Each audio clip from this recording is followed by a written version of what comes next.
Kisses? Daddy. See you later.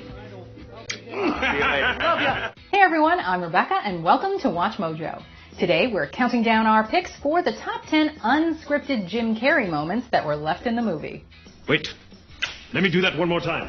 Give me the line again. Quickly, while it's fresh in my mind. Oh, you, pretty chitty bang bang, chitty chitty bang bang, we love you. And our pretty chitty bang bang, chitty chitty bang bang loves us too. Hi. We'll improvise. Just keep it kind of loosey-goosey. For this list, we're looking at reported Jim Carrey improvisations that proved so funny, directors could not bear to cut them from the movie. Do you know of any others that we missed? Be sure to let us know in the comments. Alrighty then, let's get to the list. Number 10, Dr. Robotnik's Dance, Sonic the Hedgehog. Jim Carrey as Dr. Robotnik was an odd casting choice to say the least, but it resulted in a fun performance that allowed the actor to revisit his over-the-top roots. The comedian was given free rein to ad-lib on set, and by the end of shooting, Carrey wasn't sure how much of the actual script made it into the movie. I'm in charge. Is Major in charge? Carrey's most uproarious improvisation comes in the form of a dance sequence. While analyzing one of Sonic's quills, Robotnik cuts loose with choreography that only Carrey could come up with on the spot. Evil grows in the dark, and the sun it never shines. It was reportedly Carrey's idea to include the song Where Evil Grows, remembering it from his childhood. See, that's a Canadian band. I came up with that song from my childhood, and it actually turned out to be a band from Vancouver. Carrey's assistant Nicole also fed him a line when Agent Stone shows up with lattes. I just thought you might like a latte with steamed Austrian goat milk. What do I look like, an imbecile? Of course I want a latte. I love the way you make them. This video is brought to you by the new Motorola Razr. The flippable, pocketable icon is back, and this time it's 5G ready. Discover more at the link in the description. Number 9. On 9. Me, Myself, and Irene. Playing a character with a split personality, Carrey was even more unpredictable than usual in Me, Myself, and Irene. On multiple occasions, he caught his co-stars off guard. One such example is when Carrey's Charlie asks his 3 teenage sons for a kiss goodbye, which apparently wasn't in the script. I gotta get out of here. I don't want to bust a cap. Kisses? Daddy. See you later. Love ya. In another instance, Irene and Charlie's other personality, Hank, decide to ditch their vehicle. Ready to shove the car off a cliff, Hank tells Irene to push on the count of 9. Ready? On 9. 1, 2, 3, 4, 5, 6, 7, 8, 9. Why not the count of 10? It doesn't really matter since Hank counts down in barely a second. Carrey came up with this line, and you can tell from the bewildered look on Renee Zellweger's face that she was not prepared for it. Number 8. The Cellist's Arm, Ace Ventura Pet Detective. Just don't let me catch you with an animal in here, that's all. All right. Take care now. Bye-bye then. Loser. Carrey was heavily involved in the production of Ace Ventura, contributing rewrites to the script and injecting numerous moments off the top of his head. Infiltrating a party, Ace does everything in his power not to blend in. As if his eccentric wardrobe and personality weren't enough to draw attention to himself already, Ace goes out of his way to pull on a cellist's arm. This causes the musician to hit a wrong note, but Ace just keeps walking without skipping a beat. Oh, look, honey. There's the hors d'oeuvres.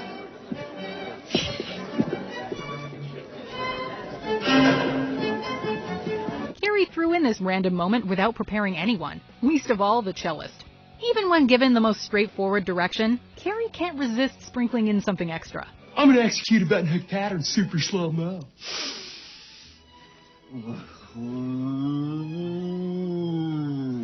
Number 7. Hello, Clarice. The Cable Guy. Come on, baby. Talk to me. Tell me where you're naked. If we had to single out the 2 most horrifying characters to come out of the 90s, they would undoubtedly be Hannibal Lecter and Jim Carrey's Cable Guy. Okay, maybe we're exaggerating when it comes to the latter, but Chip Douglas does borrow a page from Hannibal the Cannibal in this scene. Dost have thou a mug of ale for me and me mate? He has been pitched in battle for a fortnight, and has a king's thirst for the frosty brew, thus thou might have for thus. At a medieval times restaurant, seriously, why aren't there more of those? Chip asks Matthew Broderick Stephen for his chicken skin. Draping his face in the skin, Chip imitates Hannibal's gruesome disguise from The Silence of the Lambs. Silence of the Lambs. Hello, Clarice. It's good to see you again. You can tell that Carrey improvised this moment based on Broderick's reaction. As Carrey covers his face with poultry, Broderick is unable to maintain a straight face, visibly breaking on screen. Number 6. Chitty Chitty Bang Bang. Ace Ventura, When Nature Calls. Once again, Carrey had the creative freedom to go wild as Ace Ventura. Fulton Greenwald is completely unprepared when Ace decides to take a shortcut. Likewise, actor Ian McNeice wasn't expecting Carrey to suddenly burst out singing Chitty Chitty Bang Bang.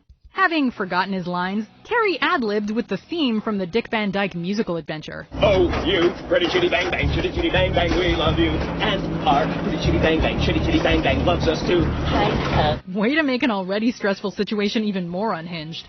We're not sure what's more impressive, Carrey's manic improvisation skills or the fact that McNeice didn't break out laughing. Director Steve Odekirk chose to keep the scene since Carrey and McNeice managed to stay in character throughout. As Carrey hits the song's final note, however, McNeice can be spotted cracking a smile as he covers his ears.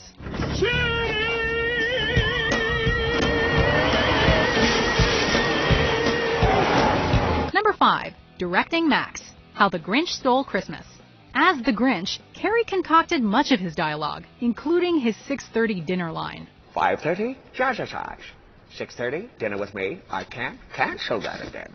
7 o'clock, wrestle with my self-loathing. I'm booked. Arguably his most elaborate ad-lib took aim at the film's director Ron Howard. Before heading off to Whoville, the Grinch attempts to get his dog Max into character as Rudolph. If I can't find a reindeer, I'll make one instead. He does this by channeling Howard, even donning one of the director's signature baseball caps. What ensues is 100% Carrey, poking fun at Howard's directing methods. Howard wasn't offended by Carrey's imitation of him. On the contrary, Howard found it so hysterical he couldn't leave it out of the picture. Brilliant! You reject your own nose because it represents the glitter of commercialism. Why didn't I think of that? Cut, print, check the gate, moving on. Of course, Howard had to cut some of Carrey's more adult-oriented ad-libs throughout the film to keep things PG. Are we the only ones who want to see an R-rated director's cut? Taxi! It's because I'm green, isn't it? Number 4. Meeting Count Olaf. Lemony Snicket's A Series of Unfortunate Events. This dark comedy has too many improvised moments to keep track of, but Carrey's introduction as Count Olaf is definitely a highlight. Well, hello. I am your beloved Count Olaf. Although he acts as if the world is his stage, Olaf is ironically a horrible actor. So when Olaf asks Klaus Baudelaire to repeat the line he just said, it seems to be on brand for the character. Your left side is the good one. In reality, Carrey forgot his next line and decided to spin his mistake into comedic gold. Give me the line again. Quickly, while it's fresh in my mind. Our parents just died? Oh, yes. A confused Klaus thus says his line again, prompting a more shocked reaction from Olaf. Between the performances and the editing, this unscripted moment plays out seamlessly. Carrey is a method actor, and even when drawing a blank, he can stay true to his role. The idea. Anyway. Number 3. That one's for free. The Truman Show. Believe it or not, it was Carrey's performance as Ace Ventura that convinced director Peter Weir to cast him as Truman Burbank, one of his most dramatic roles. Weir also came to appreciate Carrey's improv talents, which can be seen in the finished film. When Truman talks to himself and the audience in the mirror, Carrey added an extra bit of whimsy to the moment. Is he looking at us? Jesus, do you think he knows? As his character pretends to be an outer space explorer, Carrey took a piece of soap and drew a helmet on the mirror. Apparently, there was another take where Carrey sketched a dress, although the astronaut attire best illustrates Truman's desire to escape from Sea Haven Island. I hereby proclaim this planet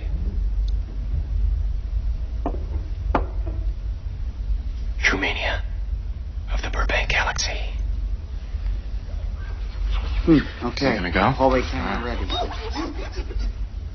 That was for free. Kind of ironic that Carrey would later play a man on the moon. I hope you don't take everything I did in there seriously. What I was saying, it's just part of the show. Number 2. Sorry, wrong pocket. The Mask. Okay. When Stanley Ipkiss first transforms into the cartoony Mask, he has some fun at the expense of a local street gang by setting up a balloon animal booth. Get right up here! Don't be shy! Nobody likes a bashful leatherhead! Move it! After making one gangster a giraffe, the Mask reaches into his pocket and accidentally pulls out a soggy, used balloon. No. Sorry, wrong pocket. Oh, wait, we just realized that was not a balloon. There goes our childhood innocence. The moment is only made more hilarious when you consider that Carrey apparently came up with this bit. Talk about being a master of improv and prop comedy. I'm personally disappointed in the lack of Batman Forever on this list, but that's fine, it's whatever.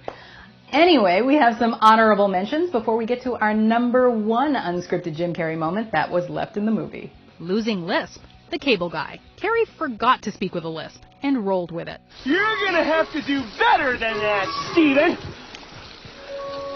Steven? Steven! My lisp is gone! An epic fail or an epic success? How the Grinch Stole Christmas. Everything was supposed to fall off when Carrey pulled the tablecloth.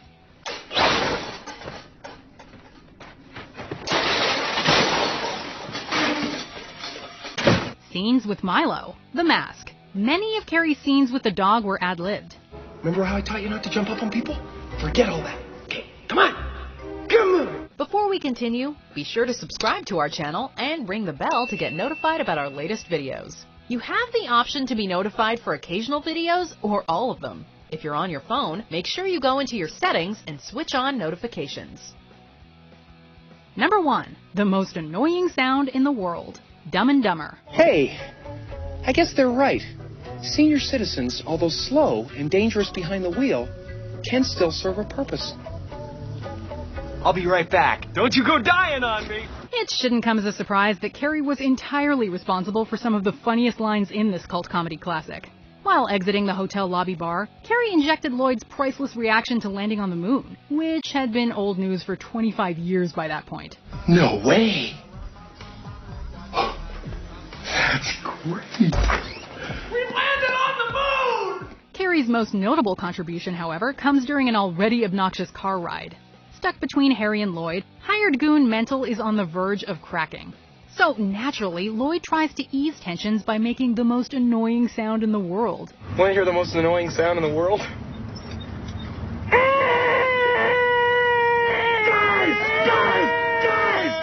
This was all Carrey's doing, and it's easy to spot the look of uncertainty on Jeff Daniels' face leading up to it. Daniels also joins in making the sound, but not before cracking up. Only Jim Carrey could take something that annoying and make it that funny. Anyway, be sure to let us know in the comments if you know of any other unscripted Jim Carrey moments that were left in the movie. Or come talk to me on Twitter or Instagram @Rebecca Brayton or on my YouTube channel. See ya.